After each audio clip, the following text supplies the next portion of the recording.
Hidden away in a Sydney vault is a young pickled pup. For almost 140 years it's remained locked in its glassy tomb.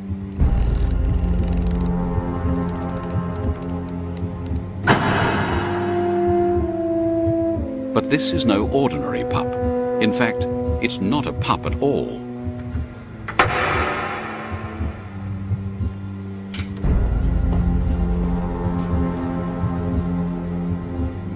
It's a fetus of an animal more closely related to an Australian kangaroo, a marsupial which looked like a dog, had stripes like a tiger, yet carried its young in a pouch.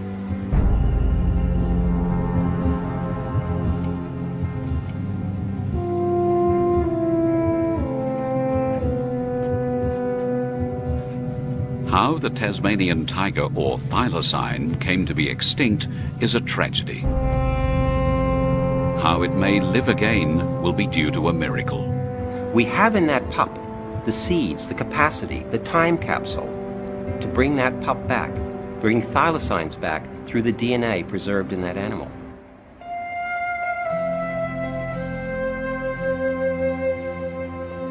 This is the story of one man's quest to reverse extinction.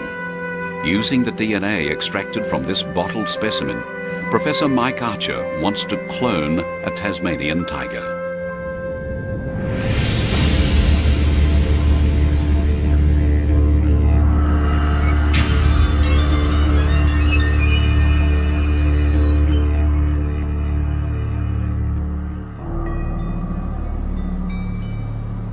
Our story starts just south of Australia, on the island of Tasmania. It's a land of craggy mountains, wild rivers, and mysterious forests.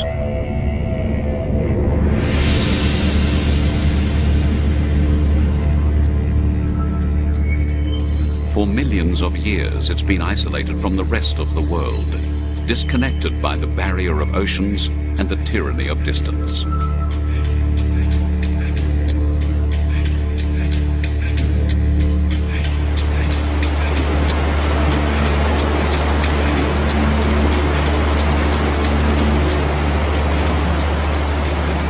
In its impenetrable wildernesses, there are still valleys which have probably never known the foot of man.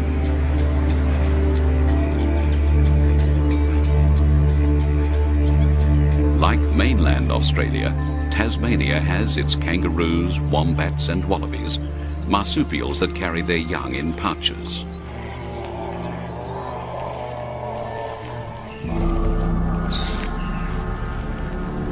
But there was one Tasmanian animal that's no longer found on the mainland.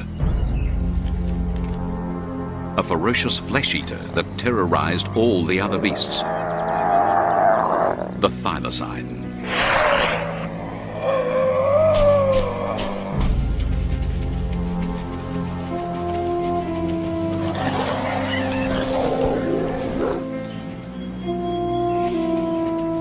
For millions of years, this wolf-like marsupial was the island's chief predator. Yet it wasn't a wolf, and though it had stripes like a tiger, it wasn't a tiger either. But the name stuck. They also called it the Tasmanian tiger.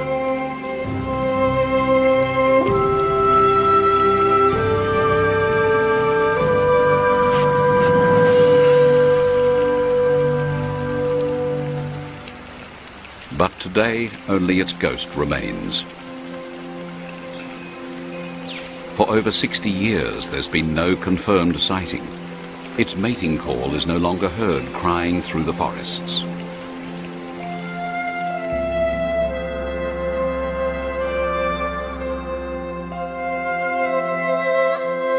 Little remains of it except photos and museum specimens. There are skins and taxidermist models, some still showing the bullet holes.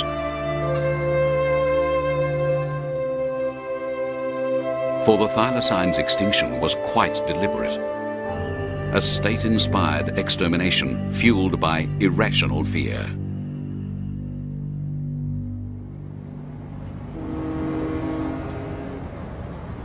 About 1,000 kilometres north of Tasmania is Sydney. One of the city's oldest institutions is the Australian Museum. Its director is Professor Mike Archer. On his own admission, he's obsessed with the thylacine and its fate. We should feel dreadfully guilty about what happened here. This was the really most beautiful, spectacular flesh-eating mammal in Australia, and the first thing we did when we got here was exterminate it.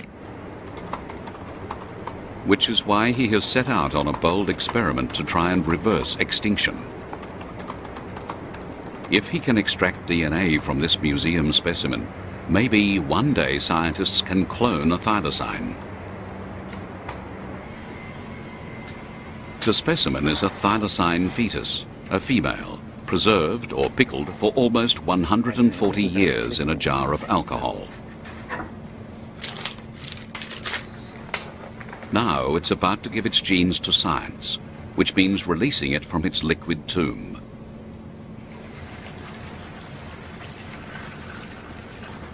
Slide him out. Go out. And the secret lay in the alcohol.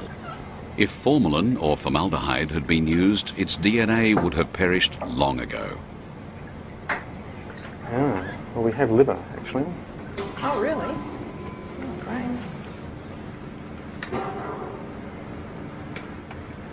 And there was another secret. Its intestines were removed to help preservation. Fortunately, whoever did it left most of its other organs intact. And we have heart and lungs. Heart and lungs. It's a race against time. It cannot be out of its preservative for more than 30 minutes, or the effects of the alcohol may start to wear off. Oh, well, we can take more tissues than we thought. Each time the specimen's handled, there's a risk of contamination. All that's needed is one fleck of human skin to fall in, and they could find that they're getting DNA from the wrong animal. This condition's not too bad, considering it's been in alcohol for 100 years or so. So, if they want pure thylacine DNA, its internal organs are the best option, preferably those still protected by natural membranes. So the kidneys are fortunate too, and they sit in their own little sacs as well, so they can be hopefully less contaminated than some of the other tissues. Kidneys, liver, heart, bone marrow, all provided good samples. Hopefully they'll also yield good DNA.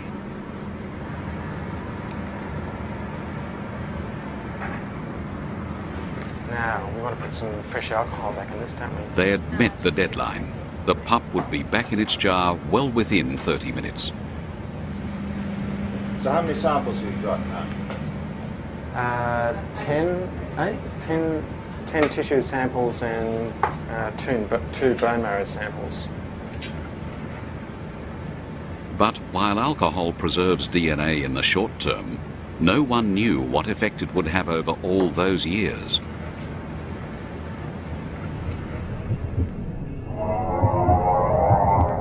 What if the DNA had disintegrated? What if nature's code to build a thylacine now looked like this?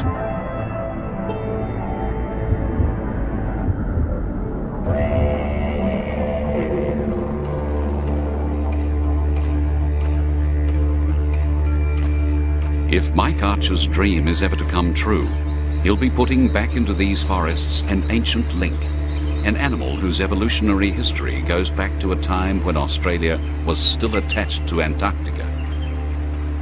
This has got to be one of the most significant forests in the whole world. Antarctica looked like this 55 million years ago, as beautiful and richly forested as this. The ancestors of the first marsupials that came into Australia marched across this country. The ancestors of the bandicoots, the possums, and even the thylacines exploded in diversity in a brand new land.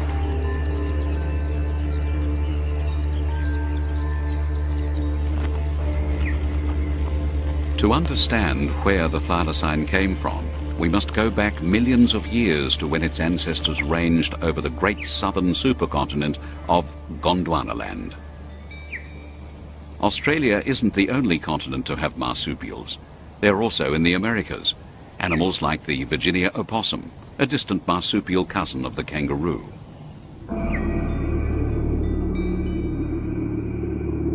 And they also lived in Antarctica until about 37 million years ago, when the climate changed and their habitat disappeared under the ice cap.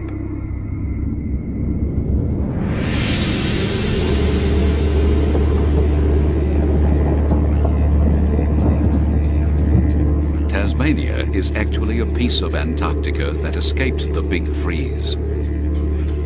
Millions of years ago, it was dragged north by Australia. Its shattered scarps, fragments of a trans-Antarctic mountain range, snapped apart during this titanic rift.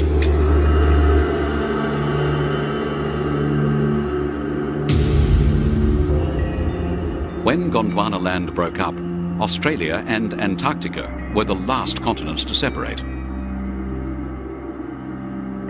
90 million years ago, we find that they are still attached. But Australia had moved into more temperate latitudes by 27 million years ago. Soon it would move into the arid zone.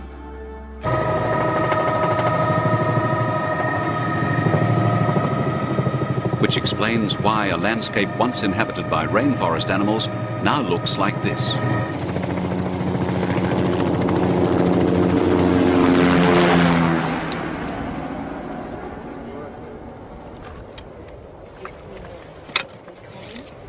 And in this limestone desert in Queensland, Northern Australia, this is where they left their bones all those millions of years ago. Firing! It'll be on 0 and you won't hear the 0. 3, 2, 1.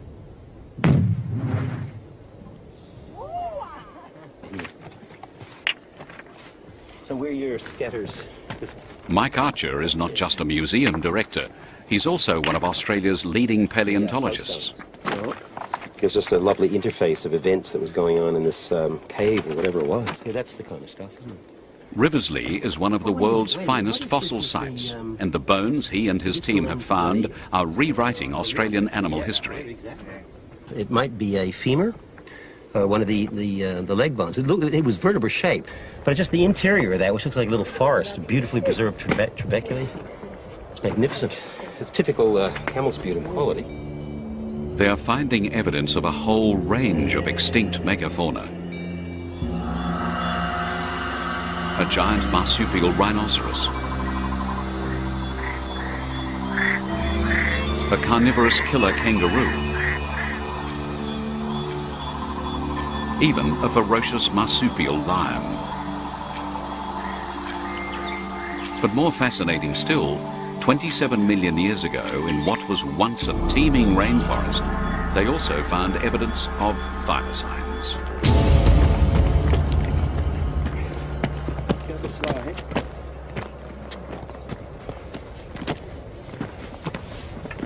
This is the beginning of the thylacine story. We found a beautiful bit of a jaw with a magnificent tooth in it. You can just see that lovely thing standing proud above the bone there. It has so much to tell us. That tooth is a very primitive thylacine tooth. The deep time story of thylacines, which we find written in these rocks, is something that you simply cannot get from looking at the last 200 years of understanding about thylacines that Europeans had. What we find in these rocks is anywhere upwards of 5 to 6 different kinds of thylacines. Tiny little ones, medium-sized ones, generalized, specialized ones. This was the thylacine's finest hour. And as we come up through these rocks, what we discover is that slowly they're being chewed away at. They're losing their numbers, they're losing their kinds, so that by about 8 million years ago, there were only 3 kinds left. By 5 million years ago, only 1 kind left. And finally, by 4,000 years ago, the last thylacine on the mainland died out, leaving it only in that final fortress of Tasmania.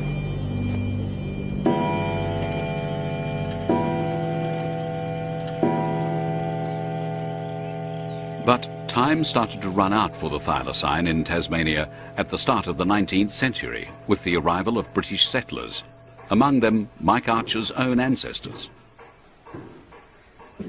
With them they brought civilization, God and empire, which meant English-style villages, churches, even grand country mansions. They also brought their sheep, and here in their new Southern Hemisphere home, they prospered and got rich on wool. They couldn't adapt to Australia. Australia had to be adapted to them.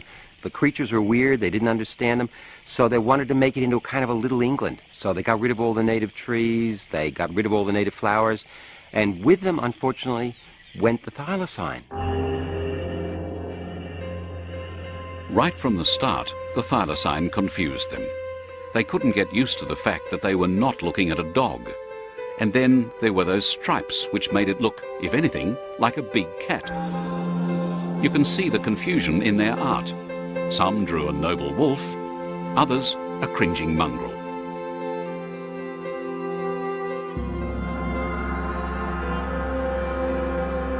And when cameras arrived, it only added to the confusion. All these photos are of captive thylacines, in some cases whole families of them. Not only did they look like dogs, but they seemed to behave like them, though some obviously acquired a taste for chickens. But one of the more interesting photos to come to light recently does portray them as marsupials. Here's a family of stuffed thylacines in dog-like pose, except there's a little one sticking out of its mother's pouch. One of the most incredible things about the thylacine is its convergence. It is probably the best example in the world of the biological phenomenon where one animal comes to look identical to another animal because they do the same sorts of things. The ancestors of dogs are related to bears. They have nothing to do with anything in Australia. The ancestors of thylacines are related to kangaroos and wombats. And yet these two animals, doing the same basic kinds of things, they have come to look identical to each other. So identical, internally in their skeleton, in their skull, in their external features, that it's not uncommon for a biologist to mistake one for the other.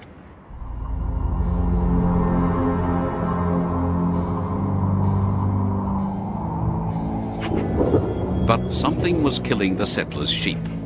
For millions of years, thylacines had hunted wallabies and other small animals. Now a myth grew up that it was a sheep killer. Yet whilst feral dogs ran loose in the countryside, the thylacine got the blame. It seems that the settlers demanded a scapegoat. So a price was put on its head. What had taken nature some 50 million years to evolve was exterminated in only 50. In many respects, the destruction of the thylacine was simply a criminal act of the worst kind. A criminal act in terms of the animal was scapegoated and destroyed in Tasmania for the mythical belief that it attacked sheep when there is very little evidence to suggest that it did so. This is the tragedy of this situation. It was not the thylacines that were eating the sheep. That was so rare it didn't even matter. What was actually happening was wild dogs were eating those sheep. This area here, while nothing remains today, was one of two areas at the zoo where the Tasmanian tigers were housed. Extinction finally arrived on the 7th of September 1936. The date was symbolic, an extinction that you could actually put a time and a place to. Here at the site of the old Hobart Zoo, they still commemorate the day when the last thylacine died. The last thylacine in the zoo, which had been here for 12 years, 7 months, died. In effect, they became extinct. So this is the last site of the thylacine, as far as we know it. There isn't even a memorial to the last thylacine. Not a stone of its enclosure remains.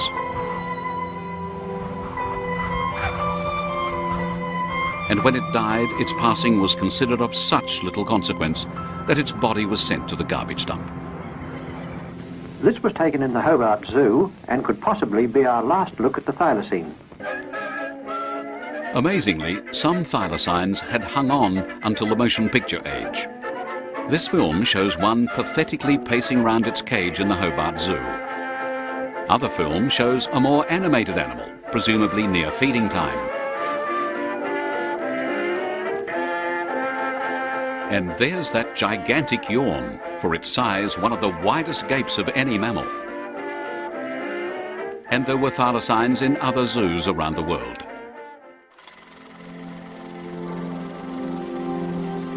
This image was recently discovered. It's of a thylacine in the London Zoo, filmed back in 1930. You're seeing it now for the first time on television. The particular tragedy here, of course, is that the species could have been saved. Scientists had the knowledge. It had bred in captivity. But the political will and the social will to change society's values, the desire even to save the species itself, was missing from the lives of scientists in the early 20th century. But hopefully the 21st century scientists will make amends. Looks like there might be a little bit of DNA. Yeah, in there. something seems to be clustering. Back in the Australian Museum, Mike Archer's moment of truth had arrived. My God. The first bits of a miracle are in your hand. It seems to be just a tiny amount of sort of cotton wool ball down there, very small though. Fantastic. Small. Their fears were unfounded. After 140 years in alcohol, some DNA had survived. Now, that couldn't be anything other than basically DNA that's being indicated. What's the significance of this, Mike? My heart is beating really fast. I mean, we have dreamed about this thing for years. I thought about it, at least 20 years ago, and I never really thought we'd get to this point. I mean, it was impossible, told by many people to us we'd never get here. The dream is starting to become a reality. I mean, we're not there yet, but step one, the fantastic step of actually getting DNA, is occurring. So I could not be a happier man than any in the whole world. We are really going here. That's great. That's fantastic.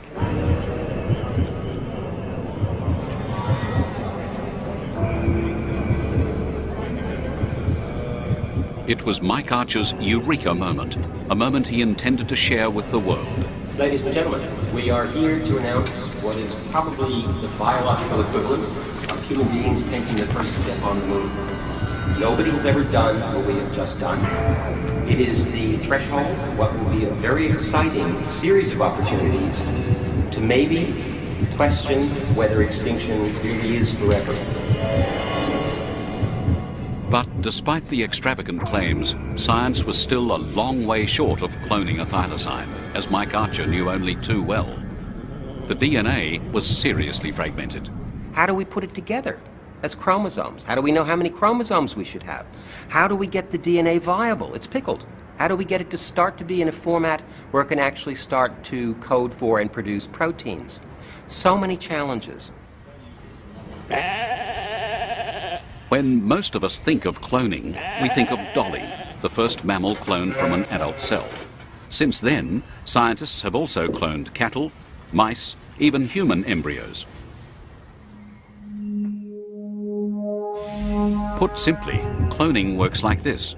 Pick a cell from an animal, remove its genetic material, put it into the egg of a host animal that's had its own genetic material removed, zap it with an electrical charge, and it's fused. If you're successful, the cells divide, and you've got a cloned embryo.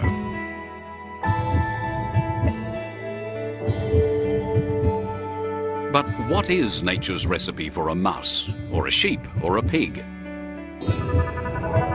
In most cases, scientists simply don't know, and they don't have to. All they're doing is manipulating nature's code. But reconstructing that code is a very different story. What we've got to do is something extraordinarily more challenging. We've got to take dead DNA from an extinct animal and insert that into the cell of a living animal and keep our fingers crossed that what we're going to get as the result of this process is the extinct animal back alive again. We've got the control. The job of trying to sort out all this DNA falls to doctors Karen Firestone and Don Colgan. Different dilutions of the tooth and one at the bone. What is interesting, I guess, is that the heart doesn't seem to have much better conditioned DNA than the liver. It's hard to know really where to begin, particularly when it's so fragmented, and there's always a nagging feeling that it could be contaminated. It's ancient DNA. It's degraded. It's broken down into fairly small fragments. We're looking at 2 to 3 million different pieces that we have to put in their correct order. It's also in very low copy number, and it's a difficult material to work with. Like Jurassic Park, they must rebuild an extinct animal. This is the stuff of science fiction.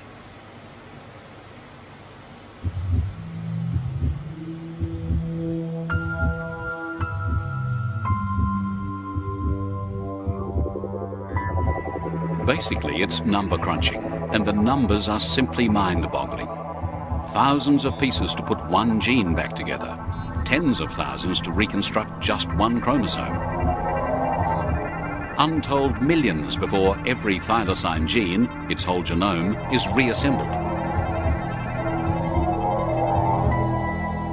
And even then, Mike Archer still hasn't got an embryo. Well, I think he is in fairyland. It may as well be called clowning, I think. It's so much of a gimmick. Getting one gene out is difficult enough. Getting out a whole genome, I think, is almost impossible. The bottom line, dollars. They would be worth probably tens of millions of dollars. And who on earth is going to put a $10 million thylacine that doesn't know how to hunt, got no survival skills, a compromised immune system and ageing rapidly out there? It's just not going to happen. Thylacines, there was one thylacine, and this thylacine is a gone thylacine. And no amount of wishing and really good science will ever bring the thylacine back. It's gone.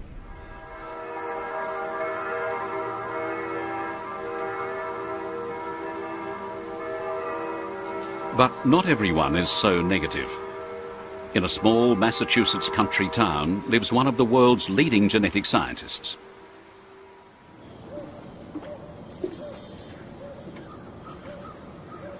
If anyone should be known as Dr. Clone, it's Robert Lanza. He's a man who combines an aptitude for cutting-edge science with a passion for stones and bones. This is a brontosaurus femur. This is a creature that was some 50 tons. It was probably the size of this entire house. And you can actually see where this creature at some point was actually attacked, perhaps by a T-Rex. You can see where the actual skin of the bone was ripped, and it actually formed a callus over the damaged part of the bone. And here what we have is a crinoid. This is a pretty interesting creature. His house is a monument to extinction. Prehistoric sea creatures, animals, ancient plants, even dinosaur footprints. All are displayed like artworks around his house. And it was almost like it happened yesterday. I mean, you can see the smudge marks. And over here, what you have is a nest of dinosaur eggs that's about 100 million years old. Bob Lanza has created his own private Jurassic Park. And you can actually see the shells where the shells actually started to break off from the egg. But he's also taken a cautious interest in cloning the thylacine. I think it's definitely a feasible project in the next decade or so. We have a number of the technologies already working at this point. For instance, we know with the Human Genome Project, for instance, we know that just a few years ago people thought that that was going to be many, many years in the future, and already we've already succeeded there. So that's a good example of how fast our science is evolving. Just over a year ago, he and his team confounded their critics when they cloned the world's first endangered species, a rare Asian ox called a gaur. It was the first time the DNA of one species had been put into the egg of another. The gaur's mother was a domestic cow. Unfortunately, the gaur died after 2 days from a common infection, but the point had been made. A cross-species clone had been born. I was told that we couldn't use the cross-species cloning to clone the first endangered species. I was told by virtually every scientist that that was an impossibility. And in fact, no one had ever even gotten a pregnancy at that point, and we ended up with a beautiful little baby gaur. So to those skeptics, I say, you know, we did it there. We did it a few years ago when the first animal was actually cloned from an adult cell. And so I think that that is more the norm. I think that the scientific community is very conservative, and rightly so. I think there's no question. This is an ambitious project, and it's going to take many years to have success. Bob Lanza doesn't agree with trying to clone everything. For him, the criteria is that an animal must have somewhere appropriate to live once it's cloned. It's hard to believe that they actually have footage of this animal. You know, it hasn't been extinct that long, so obviously there must still be some habitat left. So I think it would be really great if you're able to bring this animal back to life.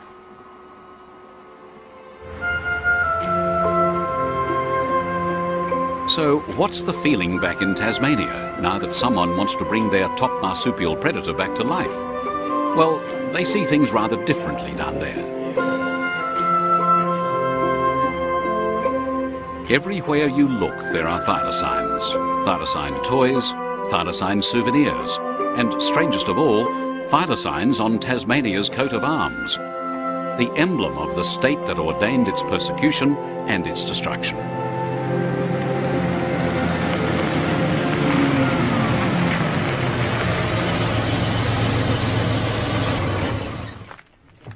It makes you wonder if it's really extinct. And there are plenty who'll swear that it's not. Cole Bailey is one of them. He's convinced some thylacines are still out there in the remotest regions of what is largely an uninhabited Tasmanian wilderness.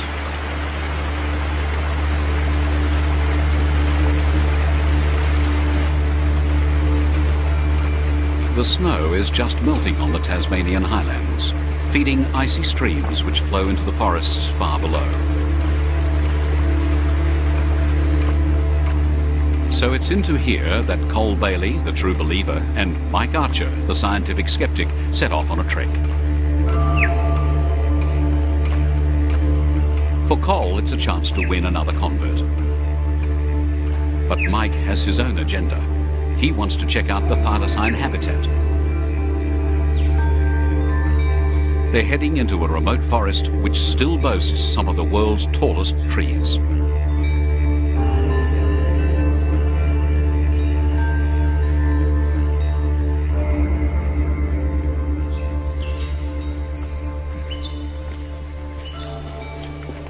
That's a giant. Yeah, it should be 100 metres tall, that one. That'd be about 320 feet. Yep, that's about right. That's a tree.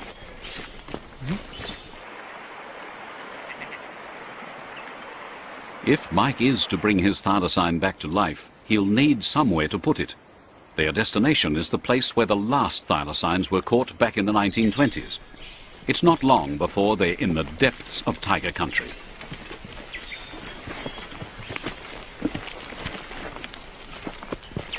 Oh, hang on. This wouldn't be one of the kind of places that you might expect the thylacine to put up. My word it is, yeah. It's the sort of place you'd expect him to hide up during the day. It's not a real lair as such, but it's a hiding place for their journey around through the... Yes, suit me in a rainstorm. It's a beauty, isn't it? Yes, that's the typical where you could expect them to hide up. Very interesting. Deep in these Antarctic beech forests, the ferns and mosses seem so ancient, so primordial, that it's hard to believe anything could become extinct here. Maybe that's why it's so easy to get caught up in thylacine ghost stories.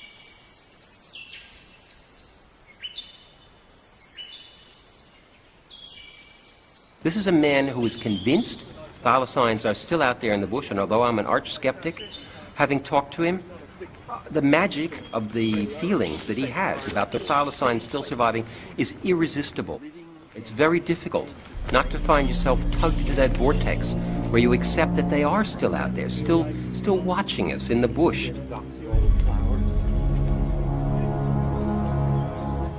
Even when thylacines were plentiful, they were seldom seen. They were usually solitary animals. Occasionally they hunted in family groups. Often bushwalkers felt they were being watched. But to actually see one in the open, you'd have to catch it unawares.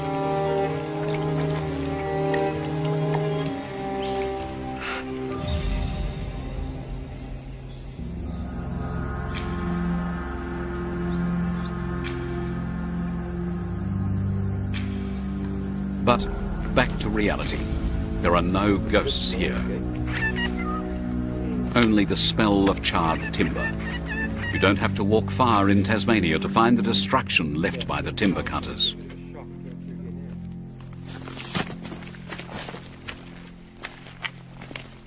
It's appalling. It just takes your breath away. This was once beautiful bush. This once was prowled by thylacines, by all the extraordinary creatures of Tasmania. And now it's a devastated charcoal wasteland. At this rate, not only will Mike Archer have to recreate a thylacine, he'll have to recreate its environment as well.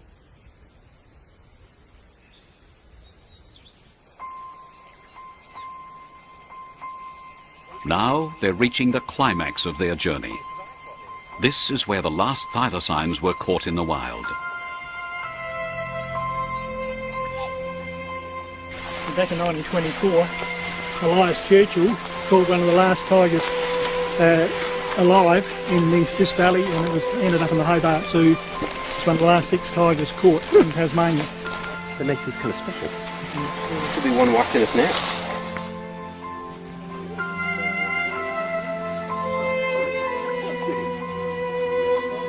And so, yet another tiger hunt comes to an end with its inevitable conclusion.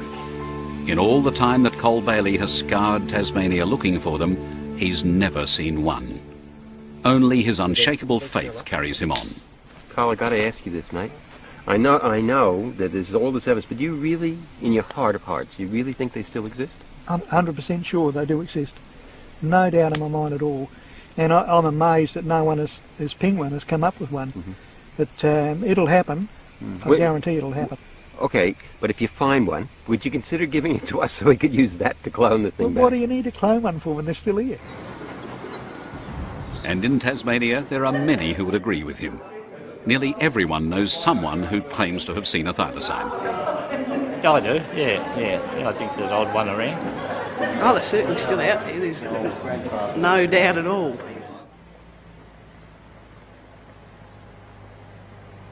But in reality, there's not a shred of evidence that they still exist. Just ask the man whose job it is to investigate all so-called sightings. I think it's very unlikely the animal still exists, but it is possible. So if you had to put money on it, I'd put money against it. There's some very, very basic reasons for saying that. And one is through improvements in primary production in the state, through regrowth in forestry, through new pastures we have and new crops. We have vastly more wallabies and thylacine prey species than we had probably ever in history. So we should have more thylacines than ever in history. And if it's gone, many would prefer that it stayed that way.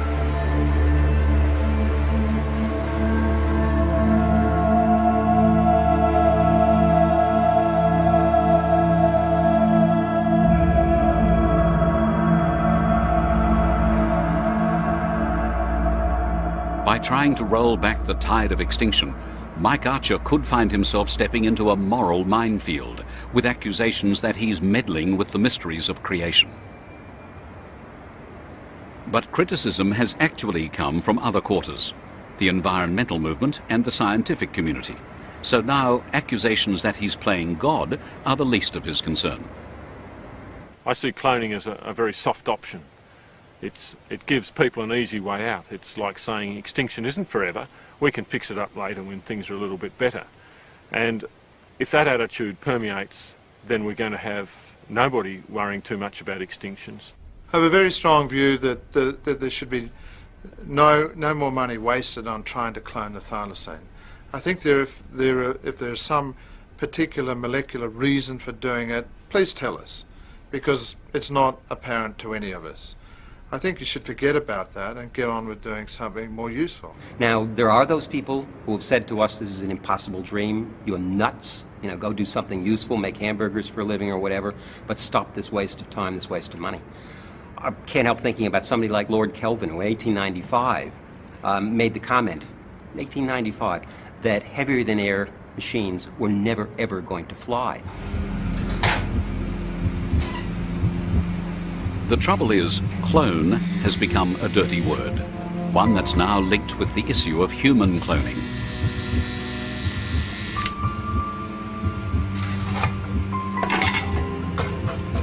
And it also arouses suspicion of scientists in their laboratories creating Frankensteins, monsters and freaks.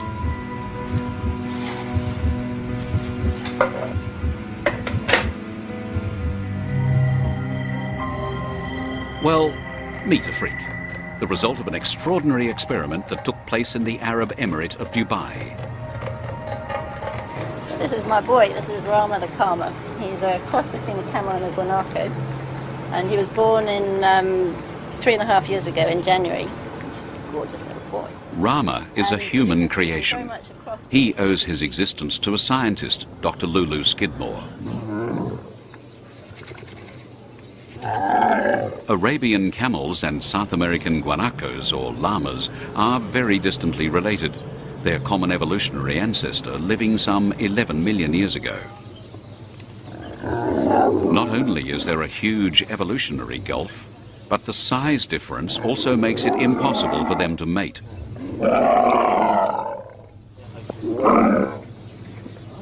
So egg and semen had to be brought together by artificial insemination to create this hybrid. But there were other problems. A camel is in fact 13 months gestation, and a guanaco should be about 11. So we assumed he'd be born around 12 months gestation, but in actual fact he was born after 10.5, which was quite a surprise to us, and a surprise to his mum too. And so much so that she didn't actually have any milk, so we had to hand rear him. Because of that, he's obviously become very imprinted on human beings, and he now thinks he's sort of part human as well. Good boy. Good. But Rama is no longer unique. Another Kama has been born, this time a female, and she's called Carmilla. It's unlikely that Rama and she can interbreed, but then it was unlikely that they could exist in the first place. And if they're not sterile, and it's a big if, Lulu will have created a self-perpetuating hybrid species in a laboratory, and they'll be lovable Kamas, not Frankenstein monsters.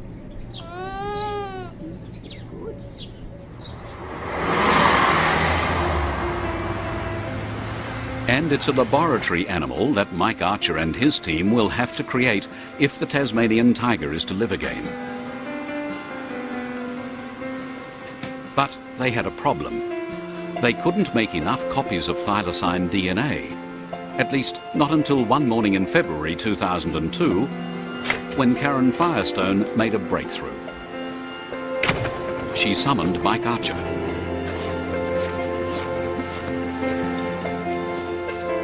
Not only had she managed to replicate some thylacine DNA, she'd managed to make millions of copies, pure copies of DNA fragments, undamaged and unmistakably thylacine. For Mike Archer and his team, it would be their second eureka moment. Aaron, what do you got? Some thylacine sequence. So this is the results of the PCR breakthrough. Yep. Yeah. Really nice sequence. Yes, all the bases showing up nicely. All the For the first time, thylacine DNA had shown it could potentially work in a living cell. Best match down here is the thylacine. As we would expect. So another major stumbling block falls over. Another thing we were never supposed to be able to do happens. Brilliant. Well done. Well done.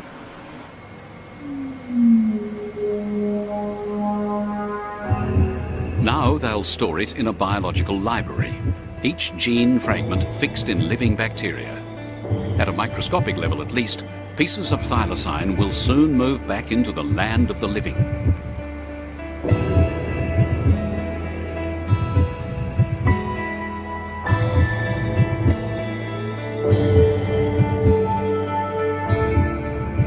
There are three critically important things about the library. Firstly, it gives us a living copying mechanism for the thylacine genes.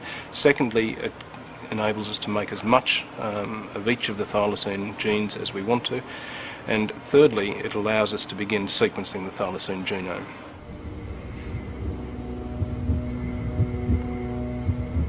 And just assuming they can do all this, the process of bringing our thylacine back from extinction might begin like this.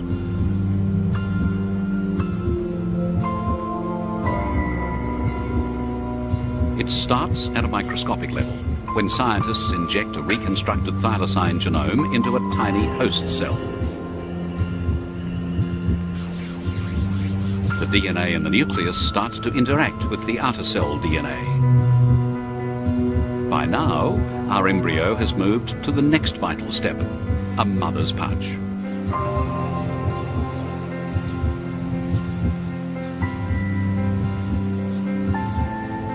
It needs a surrogate mother, one selected from a related species.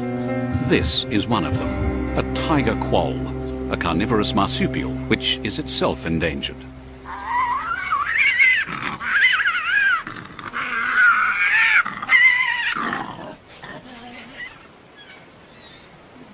But there's another relative, the quarrelsome Tasmanian devil. While neither the quoll or the devil are particularly close genetically to a thylacine, the devil has the bigger pouch. Whoa-wee, look at that. And what you can see here is two little tails hanging out and a little bit of the torso of two little devils that are now 8 weeks of age. Meet Dolly the devil, and she loves a cuddle. For an animal with such a fearsome reputation, she seems very loving and maternal. Her pouch is one she can open and close. It's the sort of pouch that may one day nurture our thylacine.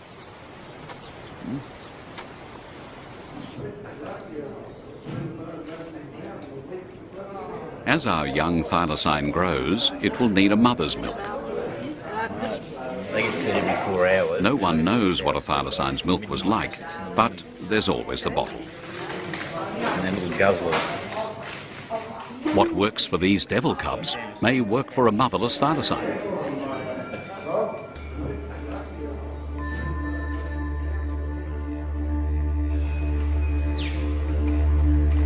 Now comes the moment when the loneliest animal in the world is released into its habitat.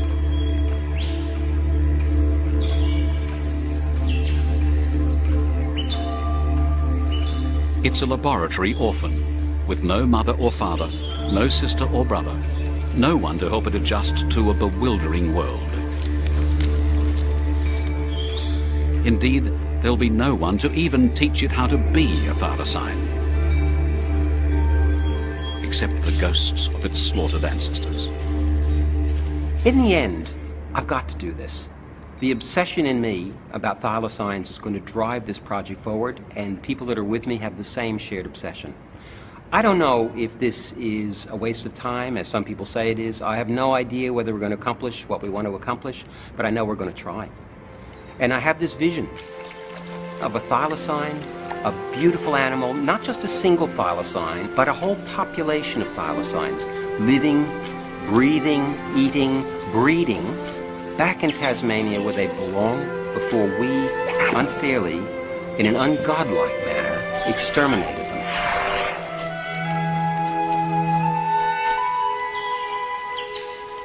I think we can do this. We may be asking too much at the moment of technology. We may be ahead of what technology can actually do at this point.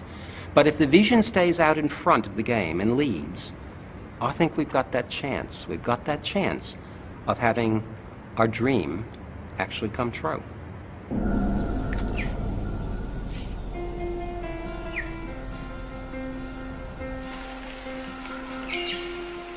Whether Mike Archer's dream does come true or not, they'll almost certainly make many scientific discoveries along the way. Some may advance the cause of science, others the cause of medicine.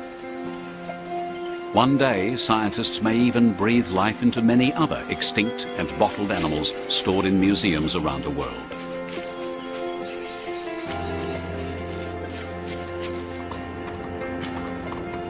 But if the Tasmanian tiger or thylacine does live again, it'll be due to the vision and drive of one man, a man who wants to reverse what he sees as a great crime of the 20th century. And if the advances in science keep pace with Mike Archer's vision, he and his team may well bring about the end of extinction.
Our story starts just south of Australia, on the island of Tasmania. It's a land of craggy mountains, wild rivers, and mysterious forests.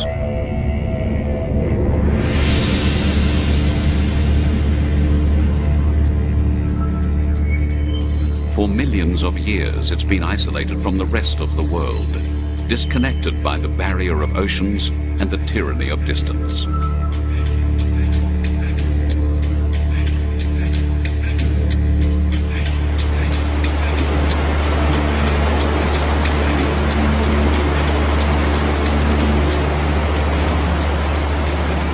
In its impenetrable wildernesses, there are still valleys which have probably never known the foot of man.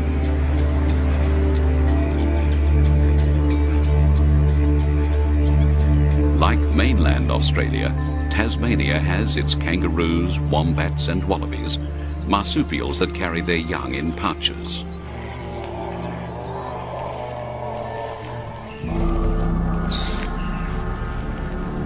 But there was one Tasmanian animal that's no longer found on the mainland.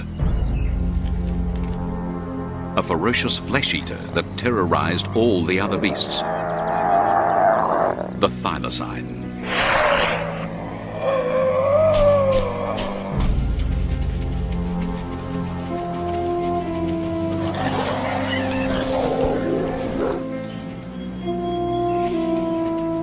For millions of years, this wolf-like marsupial was the island's chief predator. Yet it wasn't a wolf, and though it had stripes like a tiger, it wasn't a tiger.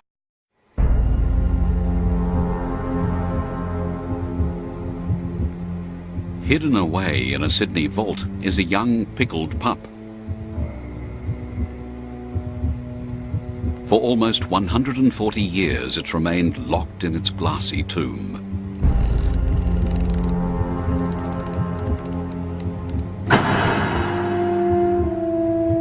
But this is no ordinary pup. In fact, it's not a pup at all.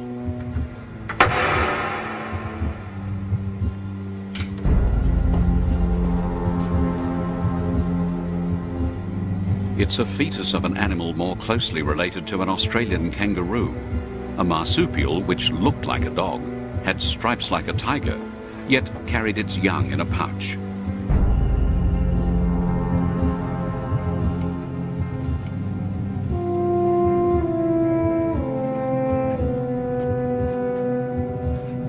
How the Tasmanian tiger, or thylacine, came to be extinct is a tragedy. How it may live again will be due to a miracle. We have in that pup the seeds, the capacity, the time capsule to bring that pup back, bring thylacines back through the DNA preserved in that animal.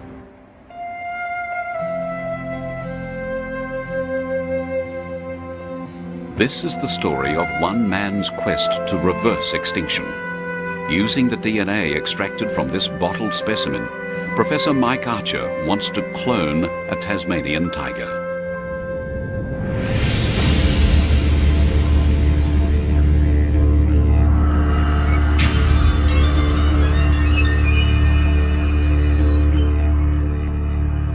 Tiger either, but the name stuck. They also called it the Tasmanian tiger.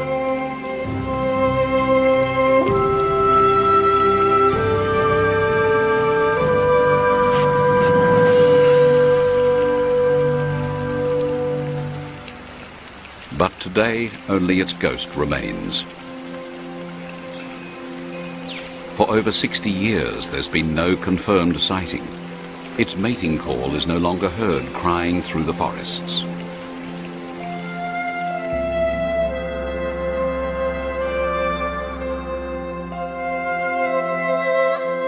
Little remains of it except photos and museum specimens. There are skins and taxidermist models, some still showing the bullet holes.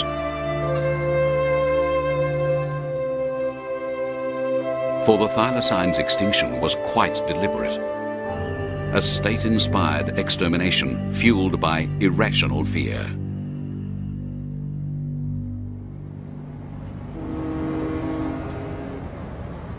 About 1,000 kilometres north of Tasmania is Sydney. One of the city's oldest institutions is the Australian Museum. Its director is Professor Mike Archer. On his own admission, he's obsessed with the thylacine and its fate. We should feel dreadfully guilty about what happened here. This was the really most beautiful, spectacular flesh-eating mammal in Australia, and the first thing we did when we got here was exterminate it. Which is why he has set out on a bold experiment to try and reverse extinction. If he can extract DNA from this museum specimen, maybe one day scientists can clone a thylacine. The specimen is a thylacine fetus, a female, preserved or pickled for almost 140 years in a jar of alcohol. Now it's about to give its genes to science, which means releasing it from its liquid tomb.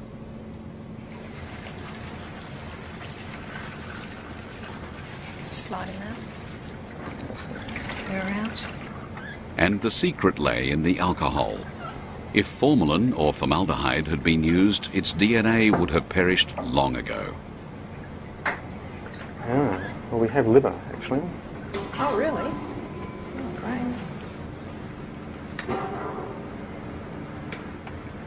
And there was another secret. Its intestines were removed to help preservation. Fortunately, whoever did it left most of its other organs intact. And we have heart and lungs. Heart and lungs. It's a race against time. It cannot be out of its preservative for more than 30 minutes, or the effects of the alcohol may start to wear off. Oh, well, we can take more tissues than we thought. Each time the specimen's handled, there's a risk of contamination. All that's needed is one fleck of human skin to fall in, and they could find that they are getting DNA from the wrong animal. This condition's not too bad, considering it's been in alcohol for 100 years or so. So, if they want pure thylacine DNA, its internal organs are the best option, preferably those still protected by natural membranes. So the kidneys are fortunate too, and they sit in their own little sacs as well, so they can be hopefully less contaminated than some of the other tissues. Kidneys, liver, heart, bone marrow, all provided good samples. Hopefully they'll also yield good DNA.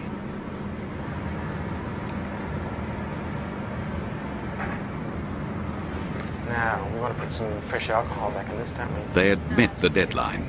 The pup would be back in its jar well within 30 minutes. So how many samples have you got now? 10 tissue samples and two bone marrow samples. But while alcohol preserves DNA in the short term, no one knew what effect it would have over all those years.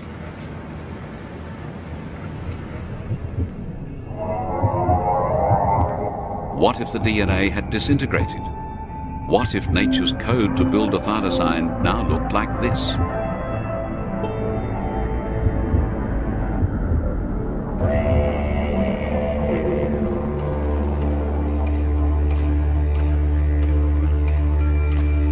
If Mike Archer's dream is ever to come true, he'll be putting back into these forests an ancient link, an animal whose evolutionary history goes back to a time when Australia was still attached to Antarctica. This has got to be one of the most significant forests in the whole world. Antarctica looked like this 55 million years ago, as beautiful and richly forested as this. The ancestors of the first marsupials that came into Australia marched across this country.